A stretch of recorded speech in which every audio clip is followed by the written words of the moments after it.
Hey amigos y amigas, today's episode is a bit different. I will need your help with this one. I am looking for the survivors of IELTS.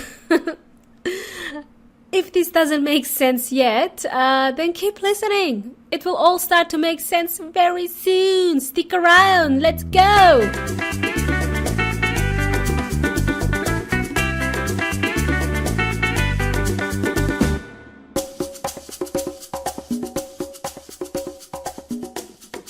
So, welcome amigos y amigas. My name is Milena from EnglishMadeSimple.net, EnglishMadeSimple.net, and you are listening to episode number 180, number 180, número 180.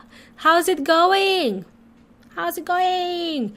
Hope you're feeling amazing. Hope you're doing well. Hope you're fine and dandy.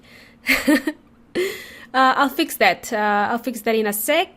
Just give me 1 sec. Let me do a quick test. I call it a psychological test. It is a psychological test. Let's see if you still feel amazing. Let's see what happens if I say this word, IELTS. Ha! Do you still feel amazing? Or do you want to scream in pain? I'm sure you do. Does your eye twitch? Are you going crazy? Do you feel like you are in a nightmare with Freddy Krueger? Are you going nuts? That's what I was expecting to see. That's the reaction I was expecting when I said IELTS. You probably went, oh my god, no, not that. Yeah, well, you guessed it. That's what we're going to talk about today. I know. But let me just give you a quick overview of what IELTS is for those of you who don't know. I did mention this in some of the earlier episodes. Let me check the episode numbers. There's quite a few, actually. The most recent one was episode number 122, 022, 021, 014, 013.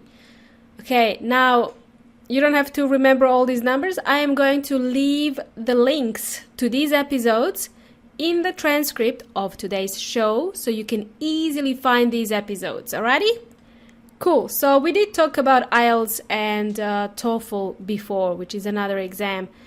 So if you're new to this show and you're about to do the IELTS exam or the TOEFL exam, you can check out those earlier episodes if you need some motivation or empowerment to do those exams. And in one of the episodes that I mentioned, I actually talked about how much I hate IELTS. I hate it. I believe that was episode 014, and it was titled, I hate IELTS. I hate it. Alrighty, going back to the overview of IELTS, IELTS or TOEFL. So as some of you know, these are English exams. These are the exams required to be taken if you're planning to study overseas or if you're planning to move overseas. Now, when I say overseas, I am referring to English-speaking countries like the United Kingdom, United States, Australia, New Zealand, Canada, and so on. And IELTS and TOEFL are mandatory, which means they are a must English exams that you need to take, and these exams are enforced by the governments of those countries to test your knowledge of English. That is the purpose of taking IELTS and TOEFL. Now, if you just want to test your fluency and to see what level of English you're at, you can still take these exams, but you know what? They're a bit pricey, so I don't know if you should do that, okay? But let me continue. Let me carry on. Now, I understand that not all visas require English tests, but the majority do, especially if you're planning to migrate to Australia as a skilled migrant. In other words, when I say skilled migrants, means a professional. So you would need to demonstrate your level of English, okay? So in those cases, you will have to take IELTS or TOEFL. I think Australia now accepts TOEFL. Right, so for example, let me just give you a quick example. As of this recording, as of today, if you're planning to immigrate to Australia as a skilled migrant, as a professional, you would need to have an IELTS score of 7 at least, okay? 7 is the minimum in all of the disciplines. And these disciplines are listening, reading, writing, and speaking. That's what you are rated on.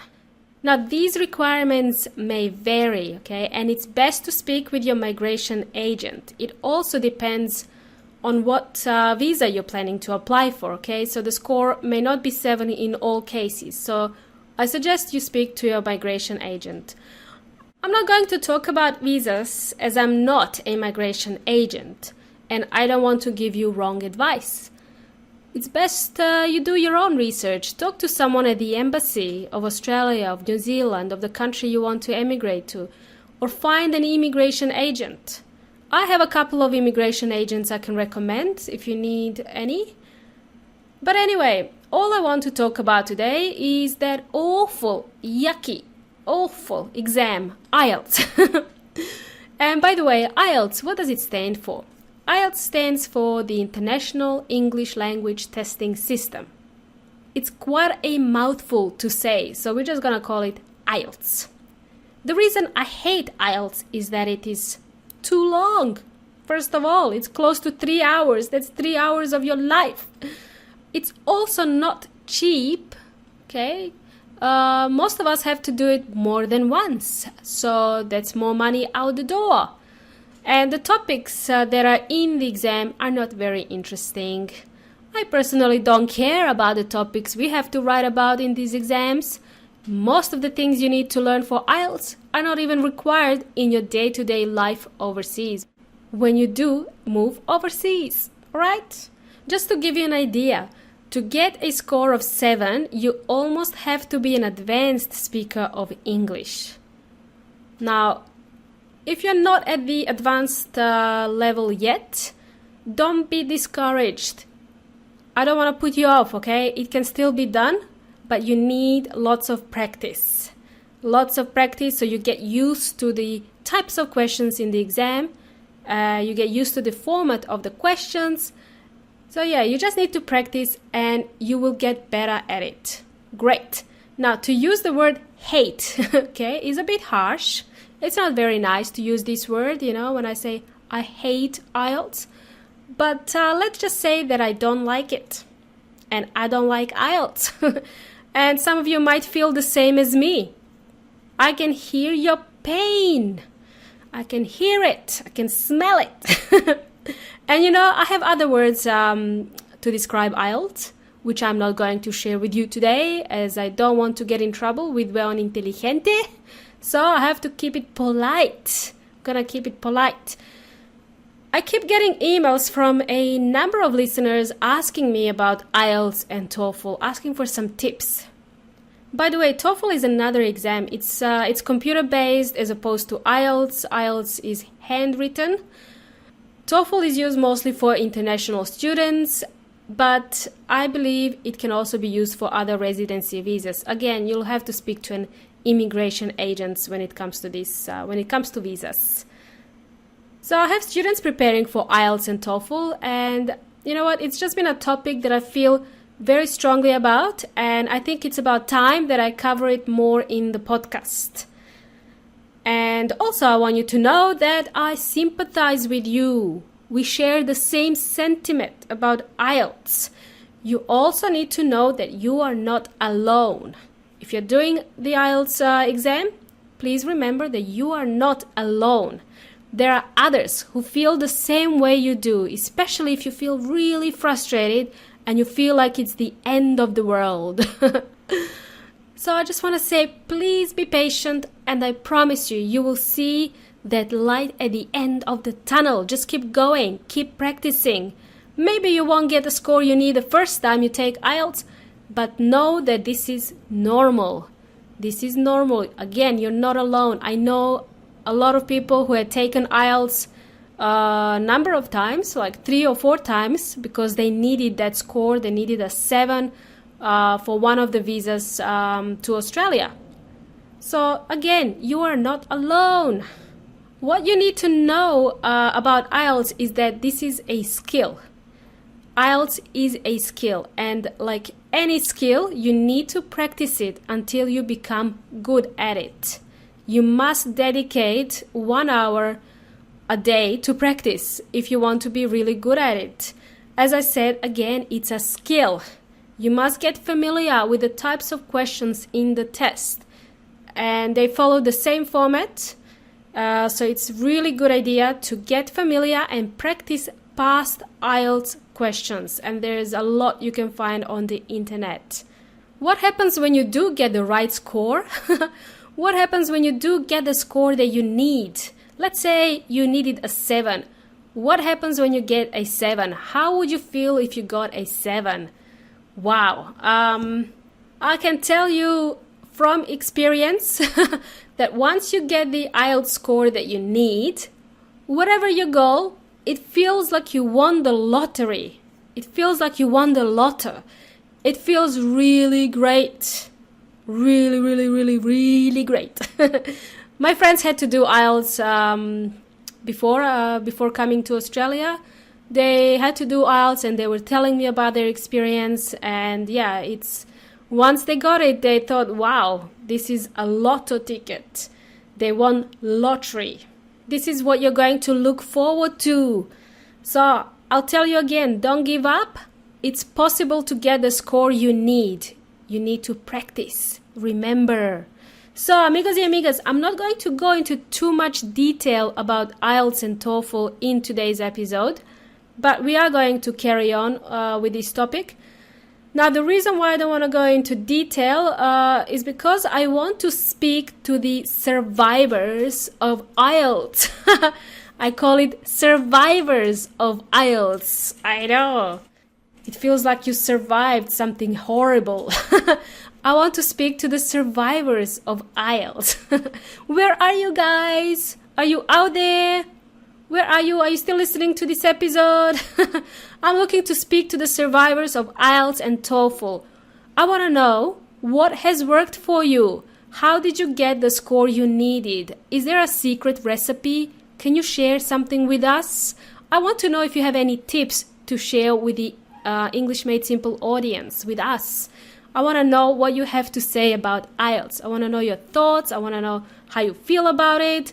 And I want to know how you felt it before going into the exam and then after you got the right score. I want to know everything, okay? So, have you survived IELTS exam? Have you survived TOEFL exam? If so, please get in touch with me. Please send me a message. You can send it via my website, englishmadesimple.net/contact, or directly. You can contact me at milena@englishmadesimple.net. I really want to speak to people who have defeated the IELTS beast. You will be featured on this podcast. We can have a chat on the podcast. We can create an episode and have a chat together. But if you're too shy, you and I can have a chat behind the scenes, and then I will share the tips with my listeners, because I know that my listeners really want to know how the others have done it. So if you have any tips to share with my listeners, that would be amazing. And for those of you who have friends who have done the IELTS before or TOEFL exam, please tell them about this podcast. Get them to contact me. I'd like to have a chat with them. I'd like to know what worked for them. So this was a very short episode, okay? Short and sweet. Thanks for joining me today, amigos y amigas, and thanks for listening to me blab about IELTS. Hope you're feeling better now. By the way, have you joined my Facebook group? If you join my Facebook group, there's no IELTS required to join, no passport required. It's free to join. The Facebook group is called English Made Simple. All you need to do is answer one question before you join. So I hope to see you in there. You've been jamming with Milena from English Made Simple. Until next time, hasta la próxima.